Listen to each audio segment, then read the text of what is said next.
نحمده ونصلي على رسوله الكريم أما بعد فقد قال الله تعالى في القرآن الكريم والفرقان المجيد فأعوذ بالله من الشيطان الرجيم بسم الله الرحمن الرحيم إن الله وملائكته يصلون على النبي يا أيها الذين آمنوا صلوا عليه وسلموا تسليما اللهم صل على سيدنا ونبينا ومولانا محمد وعلى آل سيدنا ونبينا ومولانا محمد وبارك وسلم عليه.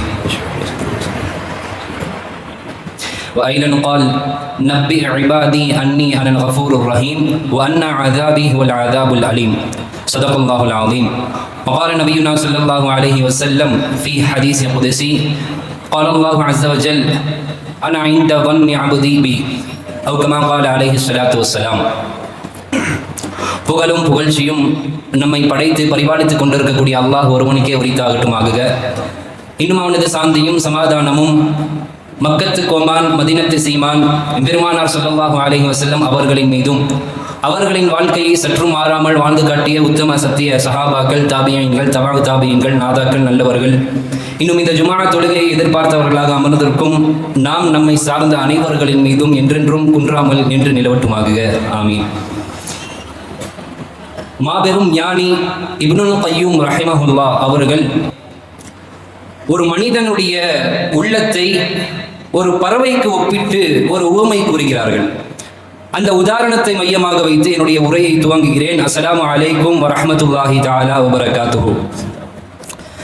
அவர்கள் சொல்கிறார்கள், ஒரு முஃமினுடைய உள்ளம் என்பது ஒரு பறவைக்கு சமமானது. ஒரு பறவைக்கு முக்கியமான ஒரு உறுப்பு என்றால் அது தலை. அதற்கு பிறகு அதனுடைய 2 இறகைகள். இந்த 2 உறுப்புகளும் அந்த பறவைக்கு மிகவும் முக்கியமானது. அதே போல மனிதனுடைய உள்ளத்திலே அவனுக்கு மிக முக்கியமான ஒரு விஷயம் என்னவென்று சொன்னால் அல்லாஹ்வின் மீதான அன்பு. அல்லாஹ்வின் மீதான அன்பை அவர்கள் பறவையினுடைய தலைக்கு ஒப்பிட்டு காட்டுகிறார்கள். ஒரு பறவைக்கு தலை இல்லை என்று சொன்னால் அதற்கு உயிர் இருக்காது. அதே போல ஒரு முஃமினுடைய உள்ளத்தில் அல்லாஹ்வினுடைய பிரியமும் பாசமும் இல்லை என்று சொன்னால் அவனுடைய உள்ளம் உயிர் இருந்தும் இல்லாததற்கு சமமாக தான் இருக்கும்.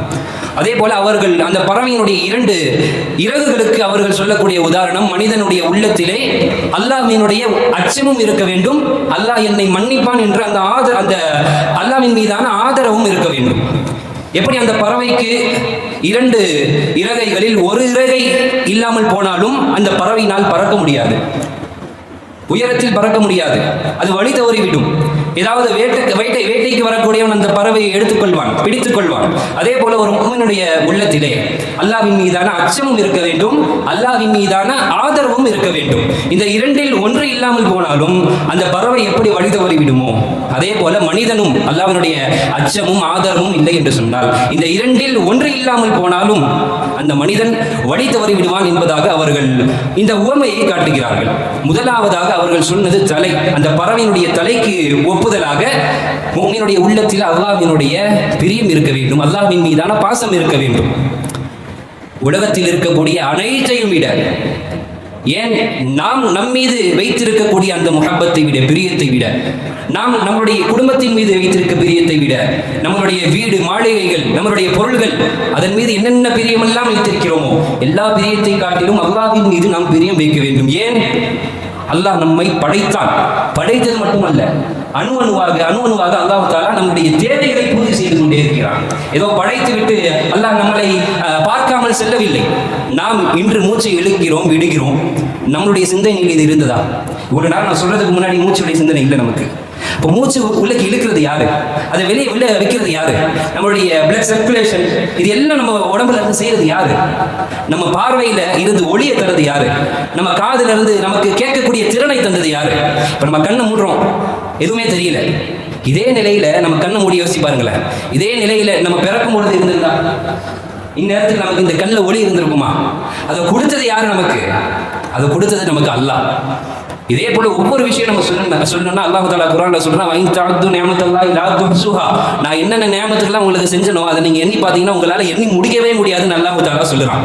அப்போ நம்ம அல்லாஹ்வின் மீது வைக்க வேண்டிய பிரியத்தை இந்த துனியாவில் அற்ப காசுகளுக்காக, பொருளாதாரத்திற்காக அந்த விஷயங்களுக்காக நாம் அந்த பிரியத்தை வேறு எதன் மீது நாம் செலுத்தி அல்லாஹ்விற்கு செய்ய வேண்டிய கடமைகளை நாம் செய்யாமல் போய்விடுவோம் என்று சொன்னால் எப்படி அந்த பறவைக்கு தலை இல்லாமல் போகுமோ, தலை இல்லாமல் போனால் அந்த பறவைக்கு எந்த மரியாதையும் இருக்காதோ, அதே போல ஒரு முஃமினுடைய உள்ளத்தில் அல்லாஹ்வின் மீதான பிரியம் இல்லை என்று சொன்னால் அந்த முஃமின் என்பவன் பேரளவில் தான் முஃமினாக இருக்க முடியும்.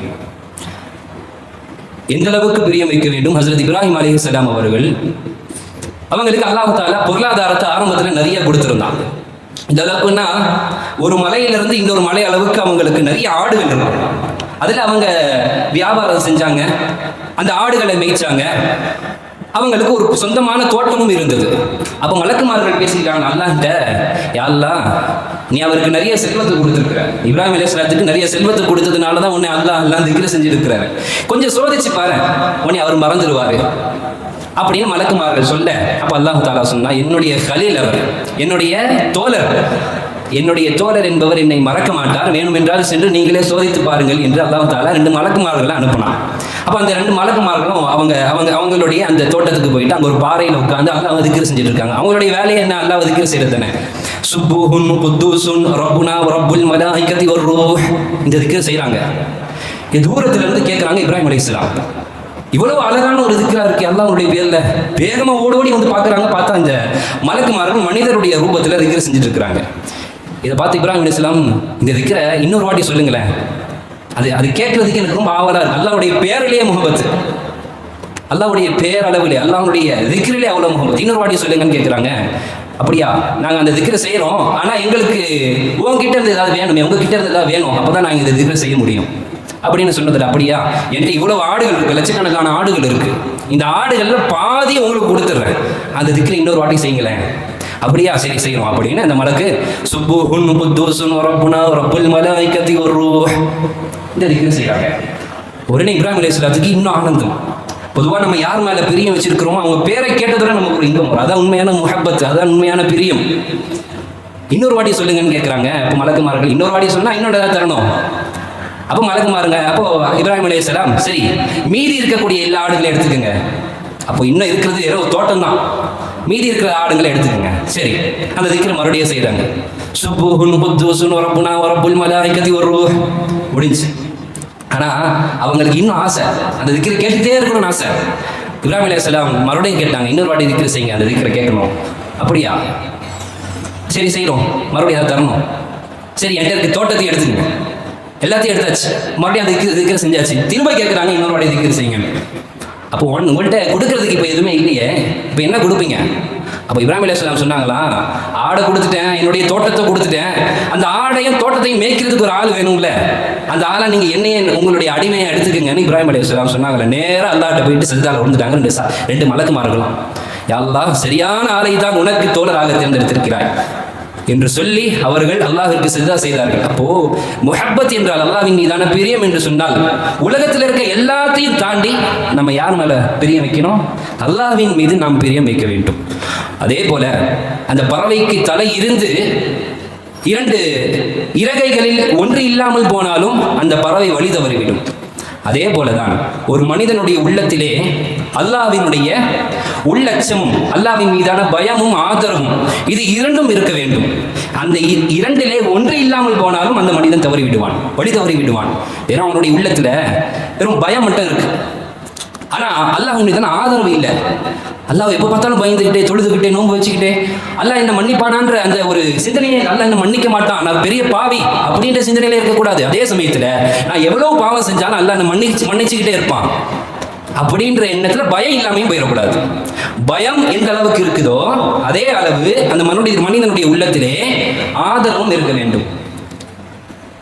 எவ்வளவு இபாதத் செய்தாலும் அல்லாஹு தாலா என்னை நரகத்தில் போடுவதற்கும் வாய்ப்பு இருக்கிறது என்ற அந்த உள்ளட்சம் வேண்டும். ஹஜ்ரத் ஈசா அலைஹிஸ்ஸலாம் அவர்கள் அவங்க தன்னுடைய சீடர்கள்ட்ட சொல்றாங்க, நீங்க எல்லாம் பாவம் செஞ்சிடுவீங்கன்னு நினைச்சு பயந்துட்டு இருக்கிறீங்க, உங்கள்ட்ட பாவம் நிகழ்ந்துரும் பயந்துட்டு இருக்கிறீங்க. ஆனா நபிமார்களாக நாங்க எதுக்கு பயப்படுறோம்னு சொன்னா குஃப்ர் நாங்க செஞ்சிருவோம்னு பயப்படுறோம். எந்த அளவுக்கு அந்தஸ்து உயர உயர பயம் போயிடக்கூடாது. நம்ம இபாதத் செஞ்சு செஞ்சு நம்மளுடைய அந்தஸ்து உயர உயர பயம் குறைஞ்சிடக்கூடாது. பயமும் அந்த அளவுக்கு ஏறிக்கிட்டே இருக்கணும். நபிமார்கள் அந்தஸ்தில் உயர்ந்தவர்கள். நபிமார்கள் எதுக்கு பயந்தாங்க? பாவம் செஞ்சிருவாங்கன்னு அவங்க பயப்படல. அவங்களுடைய பயம் உச்சகட்டமா நான் குஃபருக்கு போயிடுவோன்னு பயப்படுறேன் அப்படின்னு ஈசா அலைஹிஸ்ஸலாம் அவங்க சொல்லிட்டு சொன்னாங்களா. ஒரு நபி இருந்தாங்க. அந்த நபி 2 வருஷமா அல்லாஹ் தஆலா அவங்களை எப்படி சோதிச்சானா, பசியில அவங்களுக்கு பேன் தொல்லையை கொடுத்து சோதிச்சான். தலையில் அவ்வளவு பேன். அந்த சோதனை வித்தியாசமான ஒரு சோதனை. அதே போல அவங்களுக்கு உடுத்துறதுக்கு ஒரு ஆடை இல்லாத அளவுக்கு வறுமையை கொடுத்து அல்லாஹ் சோதிச்சானா. அப்ப அந்த நபி அல்லாஹ்ட்ட முறையிட்டாங்க, யா அல்லாஹ் இவ்வளவு சோதிக்கிறியே அப்படின்னு கேட்கும்போது அப்ப அல்லாஹ் தஆலா சொன்னானா, உங்களுடைய உள்ளத்தை நான் குஃபரை விட்டு பாதுகாத்தேன் அல்லவா, அதற்கு நீங்கள் நன்றி செலுத்த வேண்டாமா அப்படின்னு. அது உங்களுக்கு திருப்தியா இல்லையா அப்படின்னு அல்லாஹ் தஆலா கேட்ட உடனே அந்த நபி சரண்டர் அடைச்சிட்டாங்க அல்லாஹ்ட்ட. யா அல்லாஹ் நீ என்னை குஃபரை விட்டு பாதுகாத்ததே எனக்கு பெரிய நியமத்தாக இருக்கிறது என்று சொன்னார்கள். என்று சொன்னால் எவ்வளவு பெரிய அந்தஸ்து இல்லாமல் நல்லா தொழுகிறோம், நோன்பு வைக்கிறோம், இபாதத் செஞ்சதோட நம்மளுடைய உள்ளத்துல கர்வம் வந்துடக்கூடாது. நான் என்ன பாவம் செஞ்சேன்? அப்படிதான் ஒரு நாள் அரஃபாவுடைய நோன்புல ஒரு நபர்கிட்ட அவர் நோன்பு வைக்கல அப்படின்னு சொன்னார். நான் சொன்னேன், நோன்பு வைங்க, இந்த ஒரு நாள் நோன்பு வச்சோன்னா நம்ம முன்னாடி செஞ்ச 1 வருஷத்துடைய பாவமும் பின்னாடி செய்ய போகிற 1 வருஷத்துடைய பாவமும் மன்னிக்கப்படும் அப்படின்னு சொன்னதோட அவர் சொன்னார், நான் பாவமே செய்யலையே, அப்புறம் எது நான் நோன்பு வைக்கணும்? இவர்கிட்ட போய் நம்ம என்ன பேச முடியும்? அப்போ இந்த அளவுக்கு போயிடக்கூடாது. நான் என்னதான் நன்மை எவ்வளோ நன்மை செஞ்சிருந்தாலும் நான் அல்லாஹ்வை பயப்பட மாட்டேன் என்ற அளவுக்கும் போயிடக்கூடாது. அந்த அளவுக்கு ஆதரவு இருக்கணும், அதே அளவுக்கு பயமும் இருக்கணும். ஏன்னா நாளைக்கு கியாமத்து நாள்ல அல்லாஹ் தஆலா அந்த நன்மைகளை ஏற்றுக்கிட்டானா இல்லையா அப்படிங்கிறது நமக்கு தெரியாதுல்ல. நம்ம நன்மையை செய்து கொண்டே இருக்க வேண்டும், அதே சமயத்திலே நாம் பயந்து கொண்டும் இருக்க வேண்டும். இதுதான் ஒரு முஃமினுடைய அடையாளம். ஏன்னா இப்லீஸ் இருக்கானே, அவன் அழிஞ்சதுக்கு காரணமே என்னன்னு சொன்னா, அவன் தன்னுடைய இபாதத்துல கர்வம் கொண்டான். அல்லாஹ்வின் மீதான அந்த பயம் இல்லாமல் போயிடுச்சு. அல்லாஹ்வின் மீதான ஆதரவு ரொம்ப அதிகமாயிடுச்சு. எந்த அளவுக்குன்னா இப்லீஸ் எவ்வளவு இபாதத் செய்வான்னா, அவன் சஜதா செய்யாத இடமே இல்லையா சொர்க்கத்துல. முதல் வானத்துல அவனுடைய பேர் என்ன எழுதியிருக்குன்னா ஆபிதுன்னு எழுதியிருக்கும், வணங்கக்கூடியவன். 2வது வானத்துல ராக்கியா, ருக்கு செய்யக்கூடியவன். 3வது வானத்துல சாஜித், சஜதா செய்யக்கூடியவன். 4வது வானத்துல காஷியா, அல்லாஹ்வை பயப்படக்கூடியவன். 5வது வானத்துல கானித், அல்லாஹ்வை வழிபடக்கூடியவன். முஜாஹித், 6வது வானத்துல முஜாஹித், அல்லாஹ்வின் பாதையில தன்னை முயற்சி செய்யக்கூடியவன். 7வது வானத்துல பற்றற்றவன், ஜாஹித் அப்படின்ற பேர். இப்படி இப்லீஸுடைய அந்தஸ்து அந்த அளவுக்கு உயர்ந்து இருந்துச்சு. மலக்குமார்களுக்கு எல்லாம் என்ன பண்ணுவான்னா அவன் பாடம் நடத்துவான். அந்த அளவுக்கு இப்லீஸ் அவ்வளவு உயர்ந்த அந்தஸ்துல இருந்தான். அப்போ அவன் என்ன பண்றான், இப்லீஸ் ரா அலா பாபில் ஜன்னதி மக்தூபன், அவன் என்ன பண்றான், இப்லீஸ் சொர்க்கத்துடைய வாசல்ல ஒரு விஷயம் எழுதியிருக்கு, அன்ன லில்லாஹி இபாதம் மினல் முகர்ரபீன், அல்லாஹ்விற்கு நெருக்கமான ஒரு அடியான் இருக்கிறான். அன்ன லில்லாஹி அபதம் மினல் முகர்ரபீன் யஅமுருஹு ரப்புஹு பிஅம்ரின் ஃபலா யம்தஸிலு அம்ரஹு. அல்லாஹ் தஆலா அந்த அடியானுக்கு ஒரு விஷயத்தை சொல்லுவான், ஒரு விஷயத்தை கட்டளையிடுவான். ஆனா அந்த அடியான் அந்த விஷயத்தை செய்யாம மறுத்துடுவான். கடைசியில் அவன் லானத்துல்லாஹ், அல்லாஹ் அவனை சபித்து விடுவான் அப்படின்ற ஒரு வரி எழுதியிருக்கு. உடனே அவன் மனசுல என்ன வந்துருச்சு, அவனை லேடத்து நம்ம செய்யணும் அப்படின்னு முடிவு பண்ணிட்டான். என்ன யோசிக்கல, அது நானா இருக்குமோ? அவன் அவ்வளோ இபாதத் செஞ்சதுனால அவனுடைய உள்ளத்துல என்ன வரல, அது நானா இருக்க வாய்ப்பு இருக்குதா அப்படிங்கிற அந்த எண்ணம் வரல. உடனே அவனை நம்ம லேடத் செய்யும், அவனை நம்ம சபிக்கலாம் அப்படின்னு சொல்லிட்டு 1000 வருஷமா அவனை போட்டு சபிச்சுக்கிட்டே இருந்தான் அந்த அடியானை. கடைசியில யார் அந்த அடியான்னு பார்த்தா அவர் தான் அந்த அடியான். அல்லாஹ் தஆலா சொன்னா ஆதமுக்கு சஜ்தா செய்யுங்க, ஆதம் அலைஹிஸ்ஸலாத்துக்கு சஜ்தா செய்யுங்கன்ட்டு. இப்லீஸ் என்ன பண்ணல, சஜ்தா செய்யல. அதனால அல்லாஹ் தஆலா அவனை துனியாவில் தூக்கி எறிந்து விட்டான், சபித்து விட்டான். அப்ப என்ன சொல்ல வரேன்னா, அவன் அந்த அளவுக்கு இபாதத் செய்ததுனால அவனுடைய உள்ளத்துல அல்லாஹ் அந்த கண்டிப்பா மன்னிச்சிடுவான், நான் பெரிய அந்தஸ்துல இருக்கிறேன் அப்படிங்கிற அந்த ஆதரவு இருந்துச்சு. ஆனா அல்லாஹ் தஆலா அந்த ஆதரவு மட்டும் அவனுடைய உள்ளத்தில் இருந்ததுனால, நீ என்ன அப்படி ஆதரவு வைக்கிற, என்னுடைய விஷயத்துல பயம் இல்லையா அப்படின்னு அல்லாஹ் தஆலா அவனுடைய அந்தஸ்தை காட்டி விட்டான். எனவே நாம் எவ்வளவு பெரிய இபாதத்துகள் செய்தாலும், எவ்வளவு பெரிய ஆபிதாக இருந்தாலும், எவ்வளவு பெரிய முஃப்தி ஆலிம் காரியாக இருந்தாலும், நம்முடைய உள்ளத்தில் அல்லாஹ் இருக்கும்னா நம்ம சாதாரண ஒரு அடிமை பாவியாக இருக்க வேண்டும். அதே சமயத்துல நான் பாவி என்னை அல்லாஹ் மன்னிக்கவே மாட்டான் அப்படின்ற எண்ணமும் வந்துடக்கூடாது. எப்படி ஒரு இறகை இருந்து இந்த பறவைக்கு அந்த ஒரு ரெக்கை மட்டும் இருந்தால் போதுமா, இன்னொரு ரெக்கை வேணும்ல, அதே போல பயம் மட்டும் இருந்தால் போதாது, ஆதரவும் வேணும். அல்லாஹ்வின் மீது ஆதரவு அதிகமாக நம்ம வைக்கணும். அல்லாஹ் நம்ம எவ்வளவு பாவம் செய்தாலும் மன்னிக்கக்கூடியவன் தான். அல்லாஹ் தஆலா குர்ஆன்ல சொல்றான், குல் யா இபாதியல்லதீன அஸ்ரஃபு அலா அன்ஃபுஸிஹிம், தனக்கு தானே அநியாயம் செய்து கொண்ட என்னுடைய அடியார்களே, லா தக்னது மின் ரஹ்மத்தில்லாஹ், அல்லாஹ்வுடைய ரஹ்மத்துல நீங்க நிராசை ஆயிராதீங்க அப்படின்னு அல்லாஹ் தஆலா குர்ஆன்ல சொல்றான். அப்போ அல்லாஹ் தஆலா ரஹ்மத்திற்கு தன்னுடைய ரஹ்மத்தை அல்லாஹ் தஆலா 100ஆக பிரிச்சான். 100 பங்குகளா பிரிச்சு ஒரே ஒரு ரஹ்மத்தை அல்லாஹ் தஆலா இந்த துனியாவில் கொடுத்துருக்கிறான். மீதி இருக்க 99 ரஹமத்துகளையும் தாங்கித்தான் அல்லாஹ் தாலா வச்சிருக்கிறான்.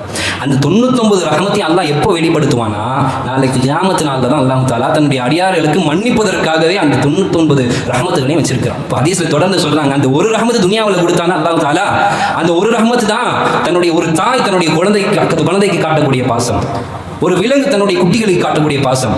அந்த பாசத்துக்கு நிகர் இந்த உலகத்துல முதல்ல இருக்குதா? தாயுடைய பாசத்துக்கு நிகர் இருக்குதா?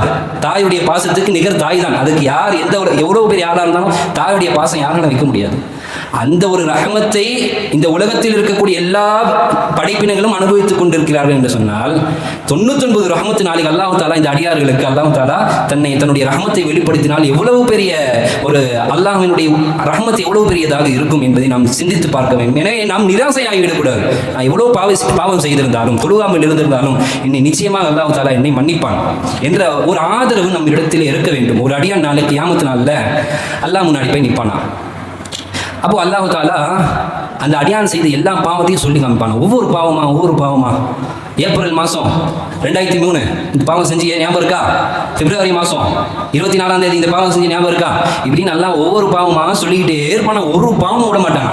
இப்போ அந்த அடியான் நினைப்பான, மாலி ஹாதல் கிதாபி லா யுகாதிரு சகீரத்தன் வலா கபீரத்தன் இல்லா அஹ்சாஹா, இது என்ன இது கிதாபு, நான் செஞ்ச சிறிய பாவம் பெரிய பாவம் எல்லாத்தையும் ஒன்று விடாமல் எழுதியிருக்கிறானே அப்படின்னு அந்த அடியான் முடிவு பண்ணிடுவானா, நம்ம சொர்க்கத்துக்கு போகிறதுக்கு வாய்ப்பே இல்லை அப்படின்னு. அந்த அடியான் என்ன பண்ணுவானா, நரகத்துக்கு எங்கே வாசல் இருக்குது அப்படின்னு தேட ஆரம்பிச்சிருவான். ஏன்னா அவன் முடிவு பண்ணிட்டான், இவ்வளோ பாவம் செஞ்சு என்னதான் நமக்கு நரகம் தான் முடிவு பண்ணிட்டு நரகத்துடைய வாசலை தேட ஆரம்பிச்சிருவான். அப்போ அல்லாஹ் தாலா அந்த அடியானை கூப்பிட்டு சொல்லுவானா, என்னுடைய அடியானே, நீ செஞ்சிருக்கல இவ்வளோ பாவத்தை, அந்த பாவத்தை எல்லாம் நான் உனக்கு நன்மையாக மாற்றி கொடுக்குறேன்னு நல்லா சொல்லுவான். குர்ஆன்ல வரக்கூடிய வார்த்தை, நீ செஞ்ச எல்லா பாவத்தையும் உனக்கு நான் நன்மையாக மாற்றித்தரேன். உதாரணத்துக்கு ஒரு பாவம் செய்கிறாரு, அந்த பாவத்துக்கு 50 தீமை, அப்போ அந்த பாவத்துக்கு பகரமா அல்லாஹ் 50 நன்மை ஆக்கி கொடுக்குறேன். இப்படி அல்லாஹ் தாலா எல்லா பாவத்தையும் நன்மை ஆக்கிடுவானா. இப்போ அது அடியான் கேட்பானா, யா அல்லாஹ், நீ என்னுடைய ஒவ்வொரு பாவமாக சொல்லிட்டு இருந்த, அப்போ ஒரு சில பாவத்தெல்லாம் நீ விட்டுட்ட. அல்லாஹ் தாலா வேணும்னு இந்த அடியான் கேட்கணுன்றதுக்காக விட்டுருப்பானா. சில பாவத்தெல்லாம் நீ சொல்லாமல் விட்டுட்ட. மார்ச் மாதம் அந்த நாள் நான் இந்த ஒரு பாவத்தை செஞ்சேன், அதை நீ சொல்லாமல் விட்டுட்ட அப்படின்னு அந்த அடியான் அல்லாஹ்னு சொல்லுவானா. எதனால? இந்த பாவம் இருந்தால் இன்னும் கொஞ்சம் நன்மை நமக்கு அதிகமாக கிடைக்கும் இல்லையா? அதனால அந்த அடியானே எல்லா பாவத்தையும் சொல்லி அல்லாஹ் தாலா அந்த அடியானை குளிர்ச்சி அடைய வைத்து, அந்த அடியானை சந்தோஷம் அடைய வைத்து, அவனுடைய பாவத்தை நன்மையாக மாற்றி அல்லாஹ் தாலா அவருக்கு சொர்க்கத்தை கொடுப்பான் என்பதாகவும் ஹதீஸ் இருக்கிறது. அதே சமயத்திலே அல்லாஹ்வுடைய தண்டனை அதையும் நாம் பார்க்க வேண்டும். அதனால நம்ம என்னதான் பாவம் செஞ்சாலும் அல்லாஹ் தான் மன்னிப்பானே, அதனால பாவம் மட்டும் செஞ்சுக்கிட்டே போகலாம் அப்படின்ற எண்ணத்துக்கு வந்துடக்கூடாது. அதே சமயத்தில் நம்ம என்னதான் இபாதத் செஞ்சாலும், அல்லாஹ் எவ்வளோ இபாதத் செஞ்சாலும் அல்லாஹ் நிச்சயமா என்ன மன்னிப்பான். நான் எவ்வளோ இபாதத் செய்கிறேன், நான் பாவமே செய்யலை, நிச்சயமா அல்லாஹ் என்ன மன்னிச்சிருவான் அப்படின்ற எண்ணமும் வரக்கூடாது. அதனால தான் இந்த உதாரணத்தை சொல்லி, அதாவது ஒரு பறவைக்கு எப்படி தலை முக்கியமோ அதே போல ஒரு மனிதனுடைய, ஒரு முஸ்லீமுடைய உள்ளத்தில் அல்லாஹ்வின் மீதான பெரிய முக்கியம், அதே போல ஒரு பறவைக்கு எப்படி 2 இறகையும் முக்கியமோ அதே போல ஒரு மனிதனுடைய உள்ளத்திலே, ஒரு முஃமினுடைய உள்ளத்திலே அல்லாஹ்வின் மீதான ஆதரவும் இருக்க வேண்டும், பயமும் இருக்க வேண்டும். இந்த 2ம் இருந்தால்தான் ஈமான் பரிபூர்ணமாக இருக்கும் என்று நபி ஸல்லல்லாஹு அலைஹி வஸல்லம் அவர்கள் சொன்னதாக நாம் பார்க்கிறோம். எனவே அல்லாஹ்வின் மீது அன்பை கொண்டு, அவனுடைய தண்டனைக்கு பயந்து, அல்லாஹ்வினுடைய மக்ஃபிரத்தை ஆதரவு வைத்து வாழக்கூடிய நசீபை எனக்கும் உங்களுக்கும் தந்தருள்வானாக. எதை சொன்னமோ எதை கேட்டோமோ அதன்படி வாழ்ந்து மரணிக்கக்கூடிய நசீபை தந்தருள்வானாக. ஆஹிரு தஅவானா அல்ஹம்துலில்லாஹி ரப்பில் ஆலமீன். அஸ்ஸலாமு அலைக்கும் வரஹ்மத்துல்லாஹி வபரகாத்துஹு.